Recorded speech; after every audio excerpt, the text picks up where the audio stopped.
네, 박종현 판승부 한판 브리핑 시간 김수민 평론가와 함께하겠습니다. 어서 오십시오. 네, 반갑습니다. 자, 김건희 씨에 대한 구속영장 실질심사 오늘 오전에 있었고 오후 3시쯤 끝났습니다. 김건희 씨는 일단 지금 구치소에서 대기 중인데 오늘 아침 출석 영상을 잠시 보고 이어가겠습니다.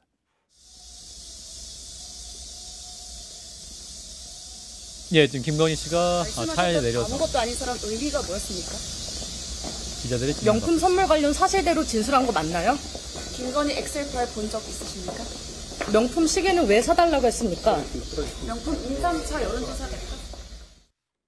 예, 자 김건희 씨가 이제 묵묵부답하는 장면으로 이제 법원에 들어가는 장면이었고요. 이제 오늘 조사 마치고 나오면서 이제 대답 없이 나왔던 장면이었습니다. 설명해 주실까요? 네, 서울중앙지법 정재웅 영장전담 부장판사는 오전 10시 10분쯤부터 김건희 씨의 구속 전 피의자 신문을 열었습니다. 신문 장소인 321호 법정은 윤 전 대통령 구속영장이 발부된 곳이기도 하고요. 예. 김건희 씨는 오전 9시 26분쯤에 차량에서 내려 중앙지법 319호 법정으로 들어갔습니다. 취재진이 아무것도 아닌 사람이라고 한 의미가 뭔가, 명품 선물 관련해 사실대로 진술한 게 맞느냐 질문을 했지만 예. 김 씨는 묵묵부답이었고요.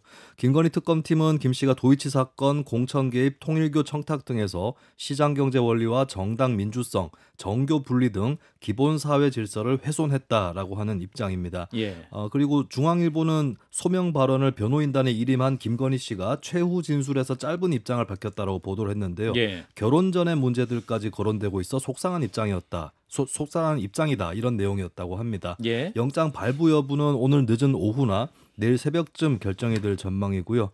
그리고 한편 집사 게이트 핵심 인물인 김혜성 씨가 베트남에서 귀국을 했고 특검에서 김 씨를 내리자마자 체포해서 공항 내에 입국 재심실에서 추가 조사를 하는 것으로 알려졌습니다. 예.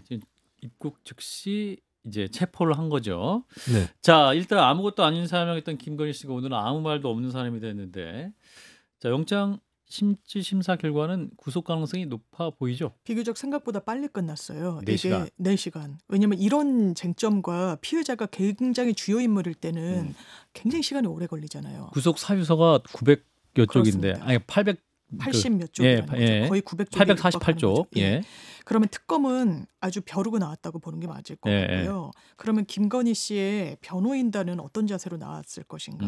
지금 뭐 PPT를 준비했다고는 합니다만 그렇게 구체적인 조목조목 항변은 거의 불가능할 겁니다. 80쪽 PPT. 그거는 아마 그냥 뜬구름 잡는 얘기, 이런 얘기예요. 이를테면 마지막 진술 기회를 얻어서 결혼 전의 얘기를 문제 삼아서 속상합니다. 이게 무슨 의미가 있습니까? 결혼 전에도 범죄를 저지르면 시효가 남아있으면 그건 처벌받는 거예요. 예. 지금 방조범으로도 적시하지 않았습니다. 도이치모터스 일당들과 같이 공모했다라고 적시를 했어요. 예. 이런 부분과 관련해서 뭐가 억울한지 법원이 분별할 겁니다. 영장 발부 가능성 거의 100%라고 생각합니다. 예. 정 의원님도 제가 지난주에 만약에 그 미리 나왔던 그 소위 소환됐던 사람들과의 진술이 불일치하거나 결정적인 물증이 나오면은 이건 빼박이다 그랬는데 지금 뭐 목걸이가 나왔다는 거 아닙니까? 그리고 본인이 너무 거짓말을 그러니까 구차하게 길게 하지 않았어요. 예. 그렇기 때문에 제가 볼 때도 거짓말은 그렇게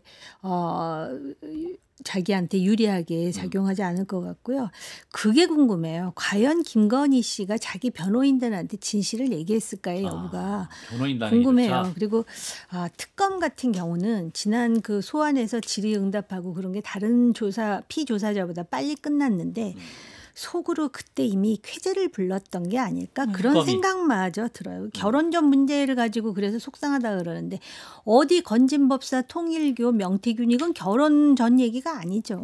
좀 그렇게 얘기하면 안 되죠. 자, 김수민 평론가도 예측해 주시면. 네, 일단 아까 전해드렸던 결혼 전의 일이다라는 언급 자체가 좀 굉장히 불리한 처지라는 것을 방증을 하는 것 같습니다. 어떻게 보면 아무것도 아닌 사람이라고 했던 거는 내가 그럴 만한 일을 할 뭐 권력이 없었다 이 정도로까지는 해석이 될 수 있는데 결혼 전 일이다라고 하는 거는 사실 결혼 전 일이라고 아까 말씀 주셨지만 공소시효가 만료되는 것도 아니고 문제가 되면 소명을 해야 되는 건데 소명을 할 수 있는 핵심 원리가 빠져 있는 것이 아닌가.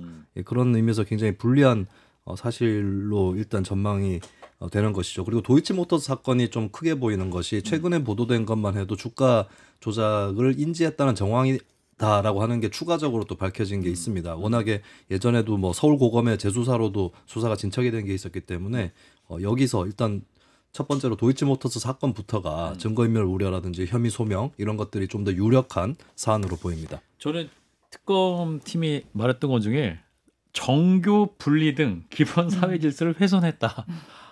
그러니까 이게 지금 정교 분리를 훼손했다는 건 그렇죠.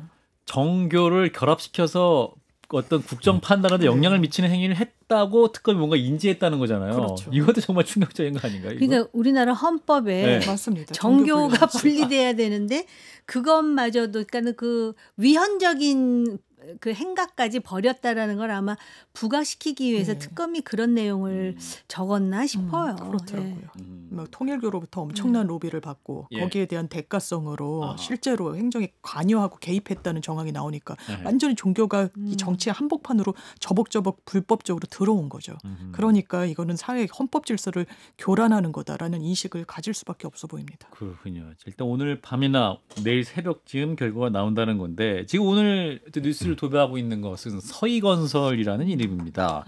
그러니까 김건희 씨가 2022년 나토 목걸이라고 불리는 나토 순방 당시에 했던 목걸이 이게 지금 이봉관 서희건설 회장이 내가 건넸다 자수서를 통해 특검에 냈고 현물까지 냈다는 거죠. 네, 그렇습니다. 이봉관 회장 자수서에는 2022년 3월 비서실장을 통해 구입한 목걸이를 김건희 씨에게 전달했다 이런 내용이 담겼다고 국민일보가 보도를 했습니다. 예. 목걸이의 종류는 스노우플레이크 목걸이였다고 하고요. 예. 결국 나토 순방 당시 착용했던 목걸이가 모조품이었다는 김건희 씨 측의 주장이 힘을 잃었습니다.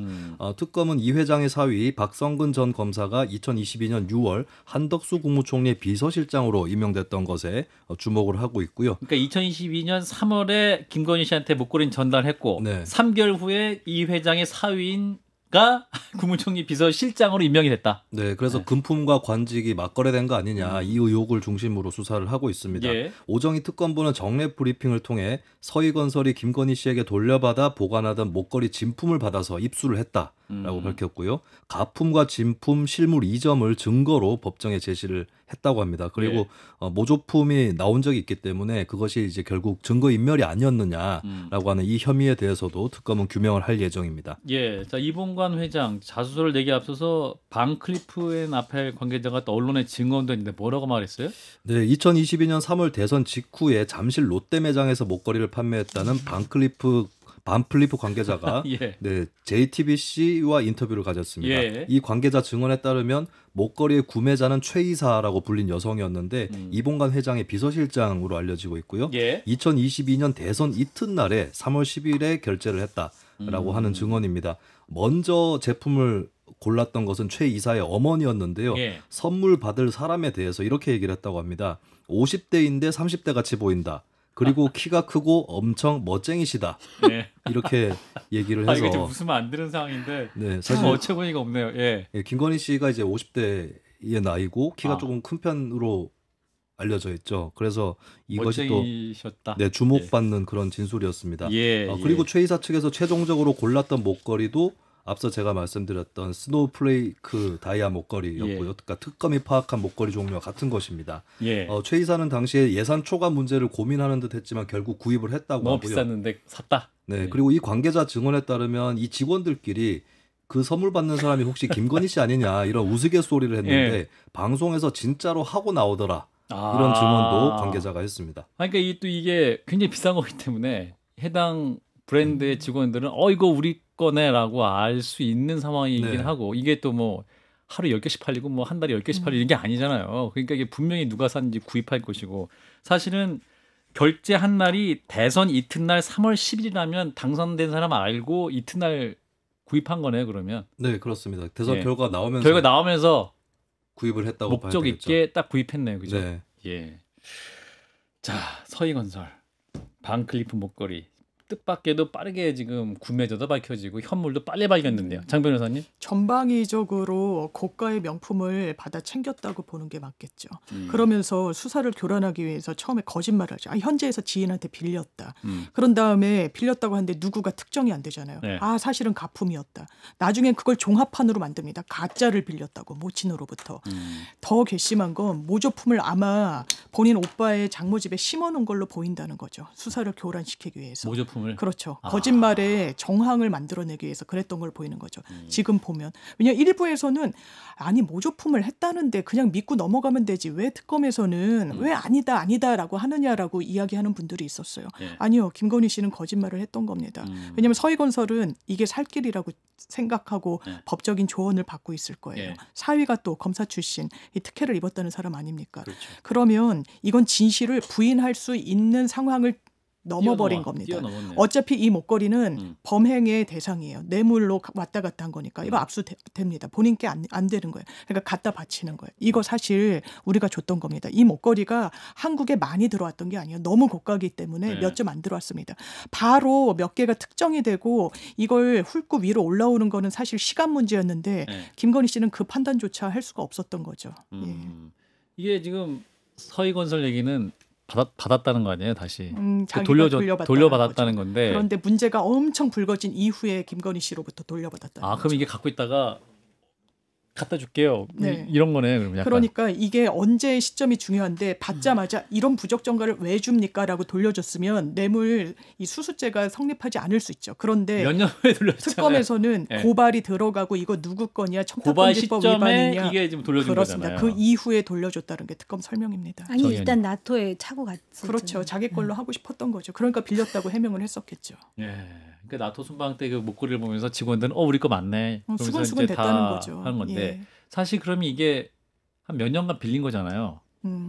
본인 주장에 따르면 이제는 말을 또 바꿔서 왜냐하면 본인 주장은 그러면 이제 이게 돌려줬다면 이제 몇 년간 빌렸었어요 이렇게 주장했는데 그럼 이게 뇌물죄가 성립 안 됩니까? 판례는 뇌물이라고 일관돼서 봅니다. 아주 직후에 이거 부적절한 걸 내가 수령했구나라고 해서 돌려줬다는 정황이 입증되지 않는 한 이렇게 오랫동안 갖고 있으면 이거는 본인이 갖고 싶었던 거예요. 왜냐하면 이거 빌린 겁니다. 이렇게 얘기하지 않고 나중에 왜 가품이라고 얘기합니까? 본인이 갖고 싶었던 거 아니었겠습니까? 자수서를 썼단 말이죠. 네. 이 서희건설 이봉검 회장이 이분 또 사유가 검사니까 맞습니다. 지금 이거 자수서 쓰시는 게 더 괜찮습니다. 이렇게 살길이라고. 조언했을 가능성도 있어 보이긴 하는데 임의 감경이 돼 있어요. 그러니까 자수를 하게 되면 반드시 감경해주진 않고 임의로 감경해주는데 그걸 노렸을 수 있고 임의 감경 뭔 뜻이에요? 임의로 그러니까 이 재판장이 이 사람은 이 사건을 자백했구나 자수했구나 수사에 협조했구나 그러면 형을 감경해주는 겁니다. 재량에 따라서. 근데 그것보다는 특검이 들여다볼 전 서희건설이 사위 문제만 있을까라는 생각도 들어요. 왜냐하면 굉장히 밀착해 있는 건설사로 유명했어요. 어디랑 밀착해요? 윤석열, 김건희 부부랑. 왜냐하면 제2 대선 캠프도 그곳에 있었다는 그 건설 건물에 그렇죠. 본사 건물에. 그러니까 이 부분과 관련해서 수사를 협조하면서 검찰에 보면 약간 우리 여기까지만 수사해달라고 딜 아닌 딜을 하는 경우들이 있습니다. 그런 걸 노린 게 아닐까라고 더 이를테면 뭐 생각합니다. 10개 잘못한 사람이 하나 아주 핵심적으로 좋은 거 이거 제가 다 있어요. 나머지는 조금 묻어주는 그런 것도 뭐 수사 기법이랄까요? 수사 이런 기법 중에 부분들이 하나다. 좀 있죠. 정 의원님 서희건설 얘기 좀 들어보신 적 있으세요? 네.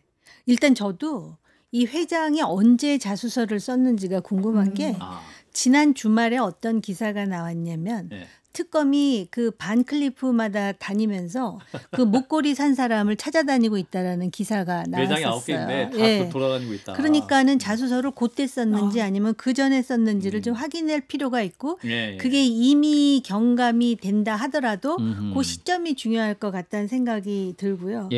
그다음에 얼마나 어설프냐면은 비서실장이 아니라 엄마가 샀다는 거 아니에요. 그러면서 전부 얘기했잖아요. 50대인데 30대 같이 보이는 엄청 여자에다가 멋쟁이세요. 일반적으로 이렇게 그 하고 다닐 수 있는 그런 목걸이가 아닌데 그러다 보니까는 직원들까지도 이미 감을 잡고 있었다는 거 아닙니까?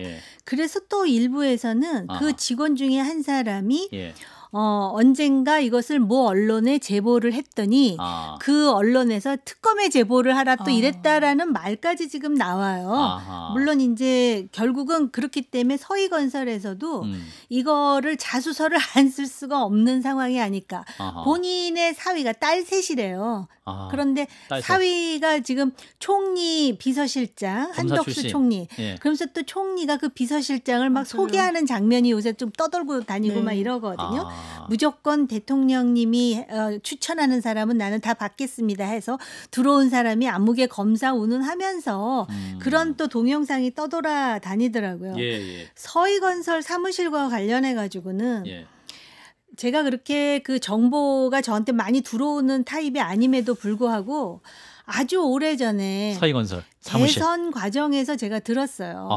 그래서 제가 그 사정을 잘 아는 모 인사한테 서희건설에도 사무실이 있었습니까라고 물어봤더니 대선 캠프 관련 사무실 있었냐? 네. 그 굉장히 미주알 고주알 다 아는 사람인데 깜짝 놀라면서 없었다고 그래서 있었구나 속으로 그렇게 생각했었죠. 그렇군요. 그러니까 있는 거를 감추기 위해서 없었어요. 이렇게 아주 그냥 몇 번을 화들짝. 마치도 내가 모르는 얘기를 하는 거죠. 근데 지금 보니까 그 서희건설로 왔다 갔다 하는 사람한테 전 얘기를 들은 거거든요. 예. 자, 김수민 평론가도 말씀해 주시죠. 일단 이 목걸이 문제는 이번 구속영장 심사에서는 좀 크게 작용하기가 어렵게 된 것 같은데. 영장이 없었죠. 네, 영장 내용이 없었기 때문에 별건이고 뭐 김건희 씨 측도 별건이기 때문에 대응하지 않겠다. 근데 이게 어떻게 보면 수사의 기세라든지 또 여론 대중적인 시선 이런 거에는 또 크게 영향을 끼칠 수밖에 없지 않나. 사실 16가지 혐의로 수사를 하고 있기 때문에 전체 덩어리 중에서는 목걸이는 굉장히 작은 부분일 수 있겠지만 사실은. 근데 확 시선을 끄는 그런 효과가 있고 실제로 몇몇 과거의 어떤 수사의 사례들을 봐도 전체 사안에서 그렇게 큰 비중이 아닌데도 확 시선을 끌었던 어떤 물건이라든지 사건 이런 것들이 있었거든요. 그런 의미에서 이 사건으로 많은 대중이 좀 이렇게 몰입되도록 하는 그런 관문 역할을 할 것으로 좀 전망을 해봅니다. 아니 근데 제가 생각할 때 그 목걸이를 하고 서희건설로부터 구체적으로 그 사위가 물론 총리실장이 되긴 했지만 근데 그게 중요한 게 아니라 이 목걸이 하나로 하는 그 거짓말을 보세요. 일반인들 같으면 그렇게 길게 소설을 쓸 수가 없습니다. 그렇죠. 그렇기 때문에 거짓말과 회피 이거는 완전 증거인멸각이다 이렇게 생각할 수도 있겠죠. 판사 입장에서는. 완전히 그럴 겁니다. 예. 자, 판사도 판단을 하겠죠. 예. 자, 이런 가운데 한미 정상회담 얘기를 좀 해보겠습니다. 또 우리 정 의원님이 또 국제 전문가시니까 8월 25일로 일단 트럼프 대통령과 이재명 대통령이 만나는 날이 된 거죠. 네, 이재명 대통령은 트럼프 대통령 초청으로 오는 8월 24일부터 26일까지 미국을 방문합니다. 트럼프 대통령은 지난달 말 관세 협상이 타결된 직후에 이재명 대통령이 2주 내에 백악관을 방문할 거다라고 예고를 했지만 현안이 산적한 탓에 시기를 25일로 미뤘고요. 그리고 일각에서는 트럼프 대통령이 좀 입버릇처럼 2주라는 표현을 쓴다라고 하는 그런 지적도 있습니다. 그렇군요. 네, 어쨌든 간에 이제 이 대통령이 취임한 지 82일 만에 정상회담이 한미 간에 개최가 됐습니다. 강유정 대통령실 대변인은 한미 동맹을 미래형 포괄적 전략 동맹으로 발전시켜 나가기 위한 방안을 논의할 예정이라면서 한반도 평화 구축과 비핵화 공조 방안도 논의하게 될 것이라고 밝혔고요. 또 제조업 경제 협력, 주한미군 역할 조정 등도 논의가 될 전망입니다. 그리고 트럼프 대통령이 즉석에서 농축산물 추가 개방을 요구할 가능성도 있기 때문에 주목이 되고 있고요. 그리고 한편 이재명 대통령은 미국 방문 전에 일본에서 이시바 시게루 총리와 정상회담을 가질 것으로 예상이 되고 있습니다. 예, 한미 정상회담 지켜야 될 포인트 뭘지 한 말씀씩 해주실까요? 우리 정 의원님부터. 미래형 포괄적이라 그랬잖아요. 그래서 여기서 이제 우리가 봐야 될 화두가 중국에 대해서 어떤 포지셔닝을 한국과 미국이 취할 것인가라는 것하고요. 아마 그 농축산물이요, 소고기라든지 쌀 얘기가 나올까봐 국내 정치적으로 파장이 크니까 상당히 많은 사람들이 우려하는데 그거를 지렛대로 해갖고 미국은 다른 거를 얻어내려 할 거예요. 예를 든다면은 뭐 국방 예산을 뭐 지금 GDP의 3.8% 얘기가 나오지 않습니까? 지금 한 2.5%인가요? 2.6%이거든요. 근데 그것과 관련해서 어떤 조정이 있을지 그리고 특히 주한미군의 역할 재조정은 아마 불가피한 게 아니냐. 왜냐하면 포괄적 전략 동맹이라 그랬거든요. 과거에는 가치 동맹이라 그랬어요. 우리는 자유민주주의라는 가치로 얽혀 있는 매우 끈끈한 끈끈하다 못해 끈적끈적한 동맹이라고 그랬는데 미래형 포괄적. 여기서는 아마 주한미군의 역할 제조정뿐만이 아니라 이제 지상 방어는 한국 너희들이 하고 우리는 하늘에서 하는 거하고 바다에서 하는 거 하면서 전 세계를 돌아다닐 그런 그 입장이니 받아들여라 할 가능성이 매우 높아요. 그리고 중간에 이제 일본을 방문하지 않습니까? 예, 완전히 전 세계 패러다임이 바뀌는 것 같아요. 소파 협정도 이게 처음에 보면 우리가 우리의 영토를 공유하는 거잖아요. 그래서 분담금이 없습니다. 원래 그 협정의 내용 그래요. 점차 바뀌는데 지금은 완전히 급변하고 있죠. 전 세계 국방 체계가 바뀌면서 미국은 여러 국가들의 자비로 다 알아서 하라는 취지로 바뀌고 있고 중국을 견제하는 본인들의 목표를 다른 국가들의 그런 금액으로 이걸 방어하려고 하고 있으면서 또 어떻게 보면 일관성도 없어요. 이를테면 일본이 15% 했을 때 우리나라랑 뭐 동일하다 했는데 원래 관세의 15%를 더하는 거예요. 완전 딴소리를 하고 있고 강론도 제대로 되어 있지 않고 그러니까 이 난세 중에 난세가 우리만 처한 입장이 아니라 뭔가 전략이 필요하면서도 그 전략이 어느 정도로 관철될지조차도 모호한 상황으로 전 세계가 빠져들고 있다. 이런 생각이 많이 듭니다. 예, 한 10일 남았는데 우리 정부 제대로 준비해야 될 것 같고 이 소식은 꼭 짚고 싶어서 네, 전해드리고 싶습니다. 영화 서울의 봄에서 정혜인 씨가 연기했던 군인 기억하실지 모르겠는데 실전 모델인 고 김호랑 육군 중령 유족이 국가배상소송에서 승소를 했죠. 네, 고 김호랑 중령은 1979년 신군부의 12.12 반란 당시에 상관인 정병주 당시 특전사령관을 보호하다가 전사했습니다.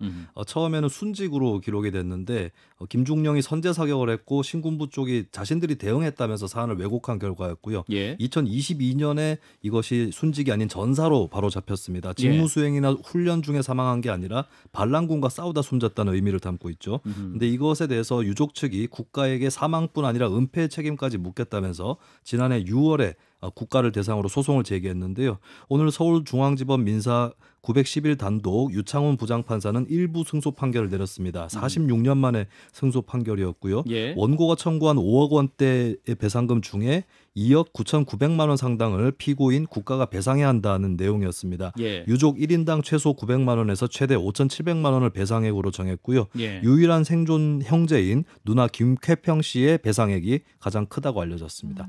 예, 사실은 이게 이제 비상계엄 이후에 좀 더 내란 관련 재판이 진행되고 이 시점에 약 46년 전에 있었던 비상계엄 당시에 또 어떤 우리 국민들이 원하는 군인의 모습을 했던 분에 대한 적절한 배상 소송에서 승소 소식이 있어서 관련 소식을 전해드렸습니다. 또 오늘 말씀은 여기까지 듣겠습니다. 김수민 평론가였고요. 두 분 고맙습니다. 감사합니다. 감사합니다.